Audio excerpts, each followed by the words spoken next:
के दावे किए जाते हैं, लेकिन अक्सर वो वीडियोस दावों की पोल खोल देते हैं जिसमें शराब की तस्करी होती है और ये जहरीली शराब जो अब न जाने कितनों की जिंदगियां और ले लेगी। अब बिल्कुल आप देखिए कि जो महिला शराब दिखा रही है उसको पाउच बोलते हैं। आपने बताया भी कि 100 रुपए में अगर 6 मिलता हो तो उसकी क्वालिटी क्या होगी। मैंने खुद कवर किया था ये खबर कि कैसे जो ये जहरीली जो शराब होती है। और देखिए कि बिहार में 2 तरह की शराब मिलती है।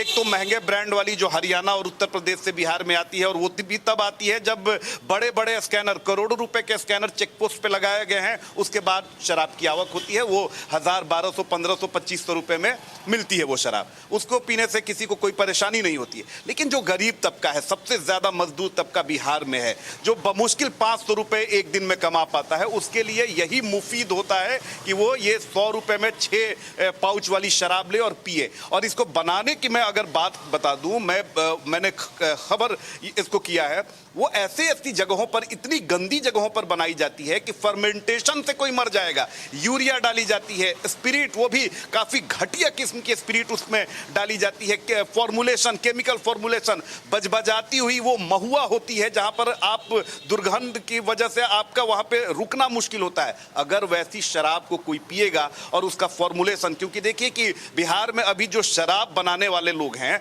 उनकी डिमांड बहुत ज्यादा है, और जो पुराने लोग हैं वो चलिए जहरीली ही शराब बनाते हैं, लेकिन उसमें फॉर्मुलेशन सही रहता है तो किसी की मौत नहीं होती है। लेकिन कोई नौसिखिया है, अगर वो फॉर्मुलेशन में थोड़ा गड़बड़ कर देता है तो वही शराब जहरीली हो जाती है और फिर लोगों की मौत होती है और फिर सच्चाई निकलकर सामने आती है। सभी लोगों को पता है, पुलिस को पता है शराब कहां बनती है, शराब का ट्रांसपोर्टेशन कौन करता है, माफिया कौन है। लेकिन पैसे की लालच की वजह से जो पूरा तंत्र है बिहार का, जिस पर जिम्मेदारी दी गई है कि शराबबंदी को आप सफल करें, उसने ही इसको असफल बनाने की ठान ली है। अब तो कई सारे शराब माफिया जो हैं, जो शराब के धंधे में संलिप्त हैं, ऑफ कैमरा वो बोलते हैं कि हम तो चाहते हैं कि बिहार में शराबबंदी लागू रहे, क्योंकि सरकार को हमें कुछ देना नहीं है और हमारी मोटी कमाई हो रही है। ये उस प्रदेश की स्थिति है रचना, जहां पर करोड़ों रुपए ड्रोन पर खर्च किए गए हैं। सरकार ने एजेंसी हायर की है ताकि शराब कहां पे बन रही है,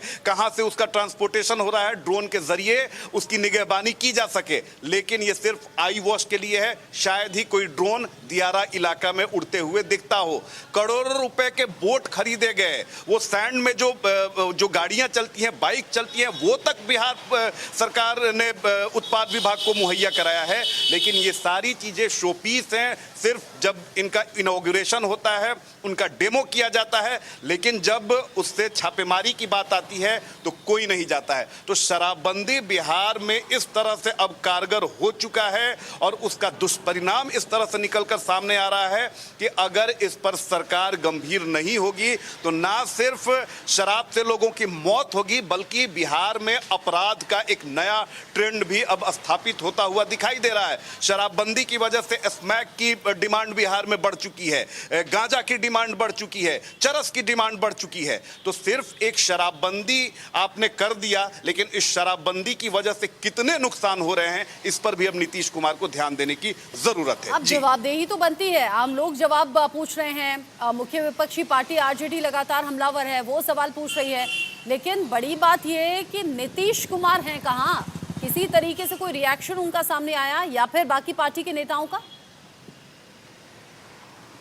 देखिए, सभी पार्टियों के नेताओं का रिएक्शन आ रहा है। मैंने कल बिहार सरकार के मंत्री हैं श्रवण कुमार, उनसे पूछा, बड़ा ही गैर जवाबदेह उनका जवाब था। उन्होंने कहा कि जब लोगों को पता है कि बिहार में शराबबंदी है तो शराब क्यों पी रहे हैं, शराब पिएंगे तो मरेंगे। अब बताइए कि मंत्री, वो भी धीर गंभीर छवि का मंत्री, जिसकी नीतीश कुमार से इतनी अच्छी पैठ है, अगर वो इस तरह से बयानबाजी करेंगे, गैर जिम्मेदाराना बयान देंगे, तो जाहिर सी बात है कि अधिकारी जिन पर शराबबंदी को सफल करने की जिम्मेदारी है वो तो सीना चौड़ा करके घूमेंगे ही और लोगों की मौत होगी। और देखिए, क्योंकि गरीब तबके के लोग हैं, दलित लोग हैं, उनकी आवाज उठाने वाला कोई नहीं है, इसीलिए वो मर रहे हैं 50, 60, 100। कोई आवाज उठाने वाला नहीं, अगर यही कोई सवाल हम उठा रहे हैं, इसीलिए सवाल हम उठा रहे हैं, आवाज उठा रहे हैं ताकि बिहार सरकार के कानों में पहुंचे। जवाबदेही बनती है, जिम्मेदारी भी बनती है, एक्शन भी होना चाहिए और इस तरह की घटनाएं रुकनी चाहिए। अब आपने कहा कि लगातार रिएक्शंस तमाम सामने आ रहे हैं, ऐसे में बिहार के डिप्टी सीएम और स्वास्थ्य मंत्री क्या कह रहे हैं इस घटना को लेकर, एक बार सुन लेते हैं। मैं तो कह रहा हूं कि शराबबंदी पूरी तरह से बिहार में लागू है और सरकार और सबकी सहमति से लागू हुई है। तो जिम्मेवारी बनती है कि इस शराबबंदी को पूरी तरह से लागू करने के लिए सब सहयोग करे और ऐसे अपराधी को बचाने का खेल बंद करे। अरे सत्ता संरक्षित है तो बताए ना। मैं तो उस समय बताया था कि राजद के लोगों से जुड़ा हुआ कई प्रमाण मिला था। है अभी भी पूरी तहकीकात होगी। हमने तो पूरा उस समय विरोध किया था। गोपालगंज में आप एक शराब बनाने वाला माफिया को आपने उम्मीदवार बना दिया था। वह बॉर्डर क्षेत्र है। सिवान, छपरा, गोपालगंज ऐसे जगह पर सबसे ज्यादा इस तरह की घटना घटित हुई थी। मुजफ्फरपुर इस तरह के जगह पर ये खुल करके, क्योंकि शराबबंदी सबकी सहमति से हुई है, राजद के लोग भी समर्थन किए थे और भारतीय जनता पार्टी हम लोग भी थे। तो जब सबकी सहमति से पूर्ण शराबबंदी बिहार में हुई है तो सबकी जिम्मेवारी है कि ऐसे मानसिकता के अपराधियों के ऊपर दबिश बढ़े, संरक्षण का खेल नहीं हो और राजनीति न हो। ये शराबबंदी में जो माफिया इस तरह के खेल खेल रहे हैं उस पर सख्त कार्रवाई सरकार करेगी। उस संदर्भ में जिला प्रशासन ने कार्रवाई भी किया है और जिला प्रशासन ने जो कार्रवाई किया है उसमें कुछ अधिकारियों पे प्रशासनिक कार्रवाई हुई है। तो जो कोई भी गलत काम करता है या गैर कानूनी काम करता है उस पर कानून संगत कार्रवाई होती है और वो कानून संगत कार्रवाई यहाँ भी की जा रही है। लेकिन मैं फिर कहता हूँ कि असामयिक मृत्यु किसी की जो होती है वो बहुत दुखद होता है।